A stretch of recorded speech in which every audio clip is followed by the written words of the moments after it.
Welcome! Today, we're going to dive into something pretty amazing, how a single word can actually hold an entire universe of meaning.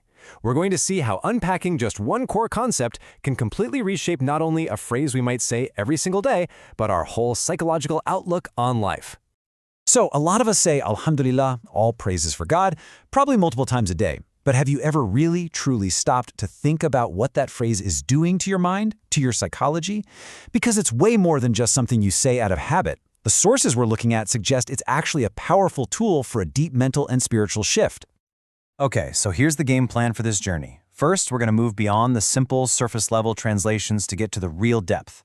Then we'll get to the main event, unpacking the word Allah, literally, layer by powerful layer. After that, we'll sharpen that definition by understanding what it's not. And finally, we'll see the incredible, transformative impact all of this has on a person. All right, first things first. To really get this, we've got to go deeper than what the source material calls a kindergarten-level approach. Just simple word-for-word translations. The real goal here is to see the deep, interconnected web of meaning that the Quran builds, piece by piece. So, the tool we're going to use for this is called Semantic Field Analysis. Now, that might sound academic, but it's actually a really cool idea. It's about seeing how a central word isn't just defined in a dictionary. Instead, it's built up across the entire text through its attributes, its context, and even by what it stands against. It's kind of like building a full 3D model of an idea. So what happens when you really, truly internalize Alhamdulillah? Well, it's not a passive phrase. It actively sharpens your awareness of every little blessing around you. It reminds you of the absolutely astronomical odds you beat just to be here. From being that one sperm out of millions to surviving everything life throws at you. This constant awareness is meant to put you in a state of awe, turning the phrase from just words into something deeply personal, a truly conscious invocation. Okay, so let's get to the heart of it all, the word that gives Alhamdulillah all its power. What's fascinating is that the Quran didn't just invent a new word for God. It did something way more strategic. It took a word that Arabs already knew, ilah, and completely redefined it, loading it up with a whole new universe of very specific meaning. And this slide just shows you how brilliant that shift was. On one side, you have Allah. It was a generic term, right? A god, any god with a small g. But then the Quran takes that same familiar word and, as the source beautifully puts it, dresses it in new clothes. It becomes Allah, the God, a totally unique being defined by a very specific set of attributes that sets him apart from absolutely everything else. And here's the brilliant part. The Quran doesn't just drop a definition on you and walk away. No, it's like a master architect. It constructs this concept piece by piece, verse by verse, adding layer upon layer of meaning that all build on each other. So let's peel back some of those foundational layers right now. So, the very first layer, the foundation, is Al-Hayyu, the ever-living. Now, this isn't life like you and I know it. Our life is borrowed. It's temporary. This is about a life that is inherent, absolute. He is the source of all life, everywhere. Next, you've got Al-Qayyum, the self-sufficient sustainer. This is the idea that the entire fabric of reality, every star, every atom, every thought, depends on him to even exist from one moment to the next. He's the foundation holding everything up, but, and this is the paradox, he needs nothing at all to hold him up. And this one's a mind-bender. As-Samad, the independent. To get this, think about something as simple as water. For water to exist, you need hydrogen, you need oxygen, you need the right temperature, the right pressure. It's dependent on a ton of conditions. As-Samad means needing zero conditions to exist, absolutely and utterly independent. And that brings us to Al-Khaliq, the creator.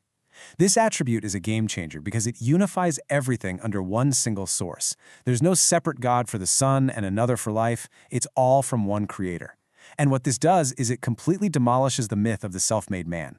You can celebrate your successes, sure, but you can't claim them as your own creation. They were ultimately granted. All right, so sometimes the best way to understand what something is to get really clear on what it is not. When you draw those boundaries, the concept right in the middle becomes crystal clear, razor sharp. So the Quran lays out these concepts that are the total opposite of this oneness. You've got shirk, which is associating partners. There's kufr, which is described as a kind of intellectual dishonesty, like you know the truth, but you actively hide it. Then there's taghut, which is giving God's ultimate authority to something else, a person, a system, an ideology. Bid'ah, which is innovating in core beliefs. And hawa, this one is so relevant today. It's basically making your own whims and desires your ultimate God. You know, this leads to a really interesting debate. There's an argument that belief in God is just a psychological crutch, right? A learned dependency that we carry over from feeling safe in the womb or looking up to an elder brother. But the source material pushes back hard on this. It argues that this concept isn't learned at all. It's innate. It's a fundamental part of our nature, as deep as our drive to survive, something we discover inside of us, not something we're taught from the outside. Okay, so we've built this massive, intricate concept. We've defined its boundaries. What's the payoff? What's the so what of all this? What actually happens when this rich, deep understanding moves from just being an idea in your head to a real, lived conviction in your heart? Well, the impact is described as this total psychological rewiring. It's a journey. First, it gets rid of that deep existential fear. If the entire universe comes from one compassionate creator, the fear of creation itself, of being alone, even of death, it just starts to dissolve. And that leads directly to a profound humility, which completely wipes out arrogance. And that humility, in turn, protects you from despair, because you now see yourself connected to a source of infinite mercy. And finally, all of this gives your life a powerful and clear purpose, to be in service to that creator. And on that point of arrogance, the source material is incredibly, almost shockingly, direct. It doesn't mince words. It says, arrogance is foolishness. What is your basis of arrogance, you fool? It drives the point home by reminding the reader of their humble origins. I mean, this understanding is designed to completely shatter the very foundations of arrogance. And really, this is what it all leads to. This is the peak of that psychological mountain.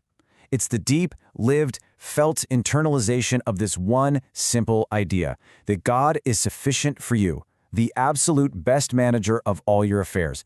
This isn't just a nice phrase to make you feel better. It's presented as the direct, logical outcome of the whole deep understanding we've just walked through. So I'll leave you with this final thought to chew on. When you stop seeing words as just simple labels, and you start seeing them as doorways to entire interconnected worlds of meaning, how does that change you? How does it change not just what you think, but how you actually experience the world around you?